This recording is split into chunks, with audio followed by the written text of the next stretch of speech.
You were told Little Red Riding Hood was a children's bedtime story, a simple warning about strangers, and a wolf in the woods. But what if the wolf was never meant to be an animal? What if this story wasn't written to entertain children, but to hide something that once terrified entire villages across medieval Europe?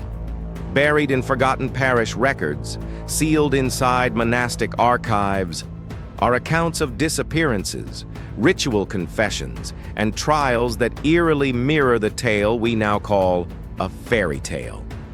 Historians labeled it folklore. Governments dismissed it as myth. Yet the original manuscripts tell a different story. Tonight, we reconstruct the version that was never meant to survive. Officially, Little Red Riding Hood first appeared in print in 1697 in Charlesperrault's Tales of Mother Goose. That's the version recorded in history books. But evidence shows the story existed long before Perrault wrote it down. And it wasn't a cautionary tale. It was documentation. The events began in the Black Forest region of Germany, December 17th, 1582. The village of Schwarzholz sat at the edge of the forest, quiet and isolated during the brutal winter months. Parish records from St. Matthias Church document the disappearance of a 7-year-old girl named Greta Hollisman. Greta was last seen wearing a distinctive red wool cloak, handmade by her grandmother. She had been sent through the forest to deliver food to that same grandmother who lived alone beyond the tree line. She never arrived. Villagers organized search parties. They combed the snow-covered woods for 3 days. They found nothing. No footprints. No torn fabric caught in branches. No blood. No sign of struggle. The official explanation was simple. The child had become lost, frozen to death, and her body buried beneath the snow. The village accepted it. Until December 24th. Exactly 1 week later, a woodcutter named Heinrich Müller reported discovering the grandmother's cottage. The door stood slightly open. Inside, everything was orderly. The bed was neatly made. The fire had burned out. A half-finished bowl of soup sat cold on the table. There was no sign of the grandmother, no sign of Greta, nothing, except for one detail later removed from official records. Deep scratch marks carved into the inside of the door. Not scratches from something trying to get in, scratches from something trying to get out. And on the floor beside the bed lay Greta's red cloak, carefully folded, perfectly clean. Not a tear, not a single stain, as if it had been placed there. The disappearances were dismissed as tragic but common winter accidents. The village moved on until it happened again. March 3rd, 1589, 7 years later. In the neighboring village of Rottwald, 9-year-old Elise Baumann vanished under nearly identical circumstances. She too wore a red cloak. She too was delivering food to an elderly relative, her bedridden grandfather. Neither child nor grandfather returned. When villagers entered the cottage, they found it exactly as before, neat, undisturbed. At the foot of the empty bed lay a neatly folded red cloak. This time, however, something new was discovered. Scratched into the wooden wall above the bed was a crude drawing, apparently carved with a fingernail. It showed a tall figure with an elongated head standing among trees. Below it stood a small, hooded child. The town record keeper documented the image. The local priest ordered the cottage burned. The drawing was destroyed. For years, the incidents were treated as isolated tragedies. Then came the spring of 1613.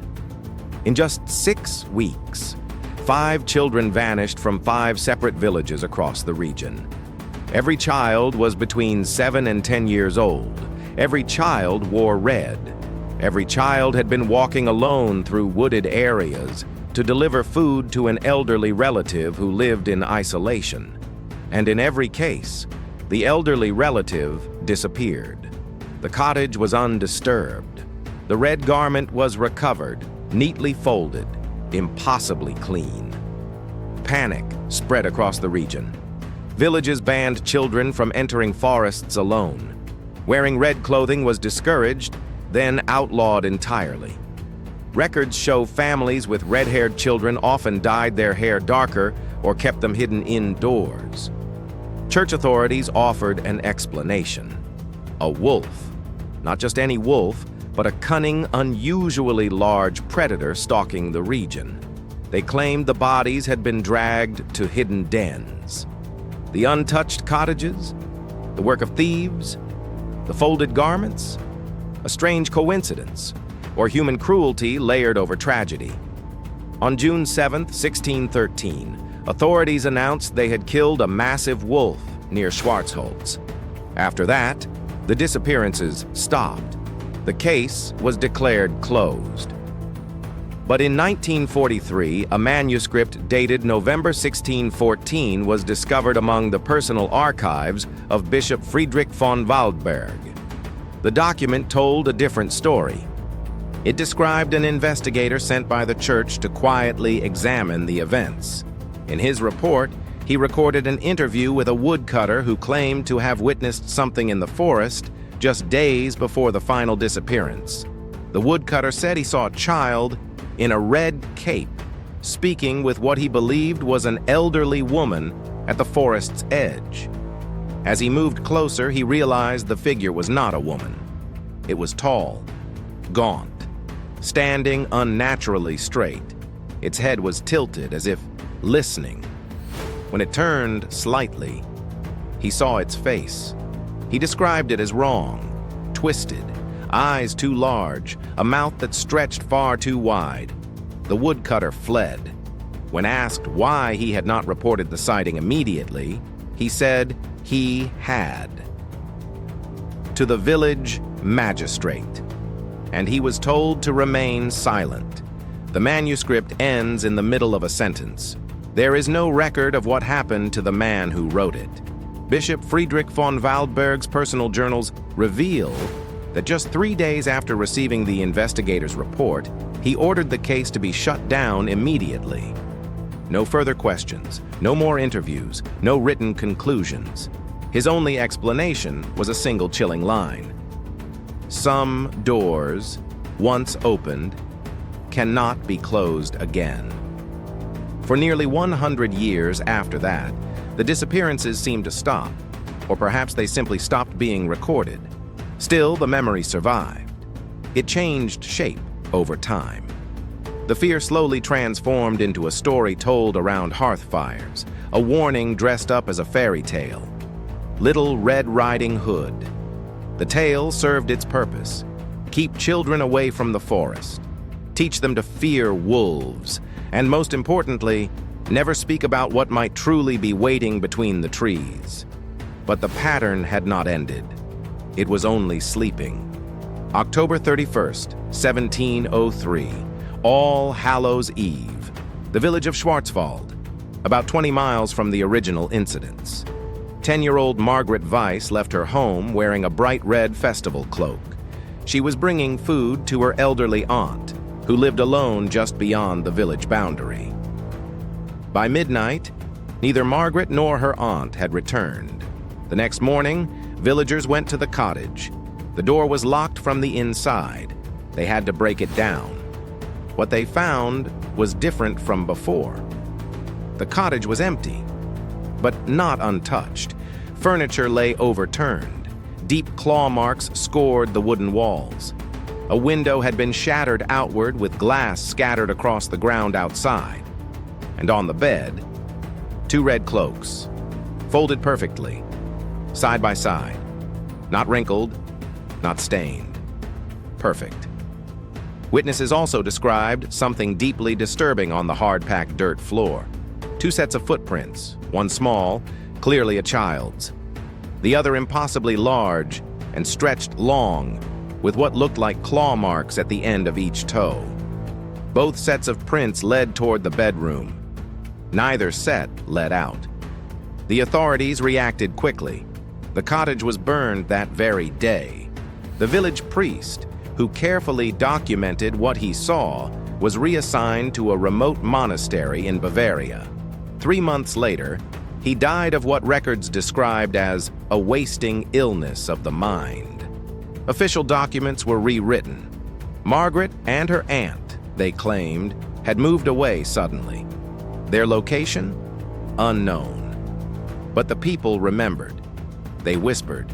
They warned their children. Don't wear red in the forest. Don't speak to strangers. Never leave the path.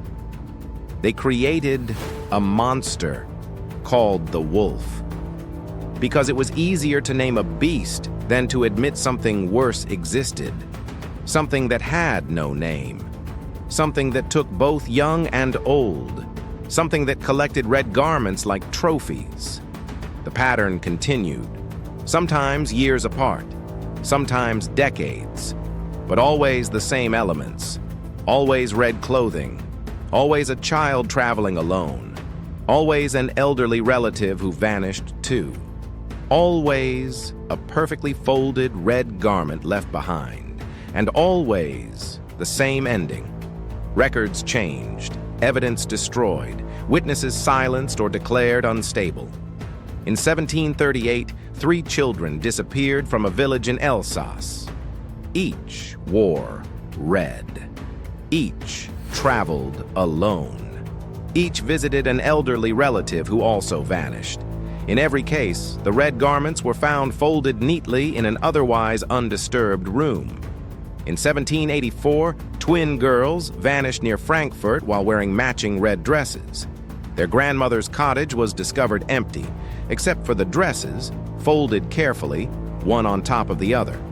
Then, in 1812, when the Brothers Grimm published their version of Little Red Riding Hood, they claimed it was only a folk tale.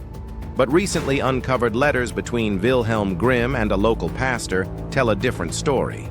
The pastor described a recent disappearance identical to the earlier cases. He asked whether publishing the story as fiction might serve as a warning without causing public panic. Grimm's reply was haunting. Some truths can only be told in the guise of fantasy. Let children fear the wolf in the story, so they need never meet what truly waits in the forest. As the 19th century progressed, forests shrank, populations grew, children traveled alone less often. The incidents became rarer, but they never stopped. In 1897, the 300th anniversary of charlesperrault's publication, 5 disappearances occurred across different villages in the Black Forest region within a single month. Each child wore red. Each visited an elderly relative who also vanished. Each left behind a perfectly folded red garment. The pattern was changing, adapting. In 1924, a researcher named Klaus Hermann began studying the historical origins of Little Red Riding Hood. His investigation led him into church archives across Germany. After 3 years, he announced that he had uncovered evidence of a continuous chain of disappearances dating back to the 16th century. Before he could publish his findings, Hermann vanished from his Berlin apartment. His research notes were never recovered. Officials claimed he had suffered a mental breakdown and was quietly committed to an asylum under another name. No such patient has ever been found in any record. Others followed, and the results were always the same. In 1937, British folklorist Margaret Ashton discovered parish records in the Black Forest while researching European fairy tales. When she requested access to sealed church documents connected to disappearances involving red garments, her request was denied. 3 weeks later, while traveling through the Black Forest to meet a historian, her car was found abandoned on a rural road. Ashton was never seen again. Her driver was discovered wandering in the woods 3 days later. He could not remember what happened. He repeated only one sentence. It wasn't a wolf. The pattern did not fade in the modern world. It simply changed again. Adapted to a time of cameras, records, and surveillance. Bavaria. And the story was far from over. 3 children disappeared during a school nature hike in a protected forest preserve in Bavaria. All 3 were wearing red jackets, part of their school uniform. The official explanation was simple. A sudden storm rolled in. The children wandered away from the group. They became lost. A massive search followed. Helicopters scanned from above. Thermal imaging cameras swept the forest floor. No bodies were ever found. What the news never reported was this. The children's teacher also disappeared. Her body was discovered 3 days later inside an abandoned gamekeeper's cottage 5 miles from where the children vanished. The cause of death was listed as a heart attack, but the death certificate did not mention the expression of pure terror frozen on her face. And it did not mention the 3 small red jackets found beneath her bed, folded with unnatural precision. A documentary filmmaker named Elise Kramer began production on a film titled The Real Redridinghood. She intended to explore the historical disappearances connected to the fairy tale. After interviewing historians and folklorists across Germany, she traveled to the original village of Schwarzholz, now nothing more than restored historical buildings preserved for tourists. Her final communication was a phone call to her producer. Years later, after legal action by her family, the recording was released. Her voice sounded excited, breathless. "I found something in the church records they missed. It's not about what the children were wearing. It's about where they were going. The red is just a marker, a way for it to..." The call ends abruptly. There is a sharp intake of breath, then the sound of fabric rustling. Nothing more. Elise Kramer was never seen again. Her research materials were never recovered. Her rental car was found parked near a trail leading into what remains of the Black Forest. Inside the glove compartment was a child's red mitten, folded into a perfect square. In the modern world, disappearances are harder to trace. People travel more. Records are digital. Information can be altered quietly, but patterns still exist for those willing to look. 3 separate cases emerged in Germany, France, and northern Italy. Children between 7 and 10 years old, each wearing red, each traveling to visit an elderly relative, each vanishing without a trace, along with the relative they were visiting. Each case briefly appeared in the news, then quickly disappeared from headlines, replaced by more immediate tragedies. But what connects these modern cases is not only the pattern of disappearance, it's what happens to those who investigate too closely. Journalists who file too many information requests suddenly lose their credentials. Academic researchers see their funding cut without explanation. Private investigators report strange surveillance and unexplained technical failures. And then there are the warnings, subtle, unmistakable. A red garment delivered anonymously. A child's drawing of a forest slipped under a door. A single sentence in an otherwise blank email. Some stories are meant to stay stories. In 2016, a group of folklore students from Heidelberg University decided to test the legend themselves. After studying the historical pattern, they formed a theory. Perhaps the color red was not a target, but a trigger, not bait, a summons.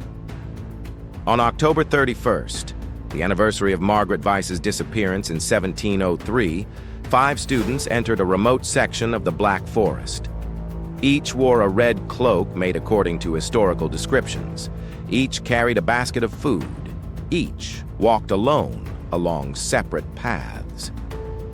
Their meeting point was an abandoned forester's cabin believed to stand near one of the original disappearance sites. What happened next is unclear. 3 days later, one student was found wandering along a highway 12 miles from the forest. Her red cloak was gone. She had no memory of what happened after she entered the woods. The other 4 students have never been found, but there was evidence. The recovered student's phone contained a video file recorded inside the cabin. Most of the footage is nearly black, but for 7 seconds, a flashlight illuminates the room. On the floor lie 4 red cloaks, arranged with perfect precision, forming a cross. The audio captures only the student's increasingly panicked breathing, and in the final moments, a sound. Some analysts say it is fabric rustling, others say branches snapping, some describe it as something moving very quickly across dry leaves. The investigation was closed after 6 weeks. The official conclusion: an elaborate Halloween prank that went wrong.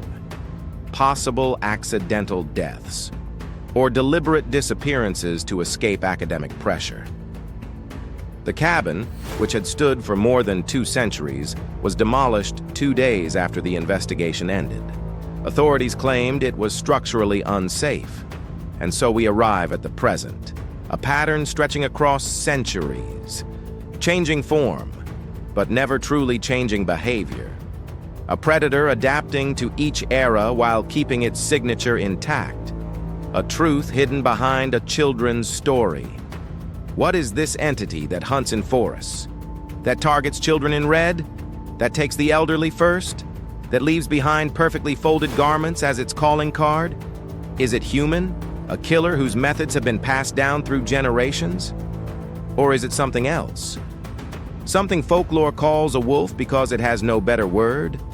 Consider what the story of Little Red Riding Hood actually describes. A creature that can speak. A creature that devours the elderly victim first, then waits for the child. A creature that disguises itself, that wears the skin of its victim. All the better to see you with, all the better to eat you with. That is not the behavior of a wolf. It is the description of something wearing human form, imperfectly. Something studying humanity, learning, but not fully understanding it. In 2019, the most disturbing theory yet emerged. Dr. Hannah Muller, a cryptozoologist studying European folklore, examined the centuries-long pattern. Her conclusion was unsettling. The consistent folding of red garments did not suggest trophies. It suggested ritual, not something taken, something returned.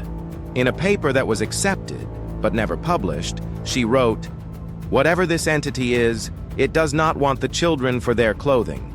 It wants the children because they bring the clothing. The red does not mark the victim. It summons the predator. The offering must be voluntary. The child must carry the red into its domain."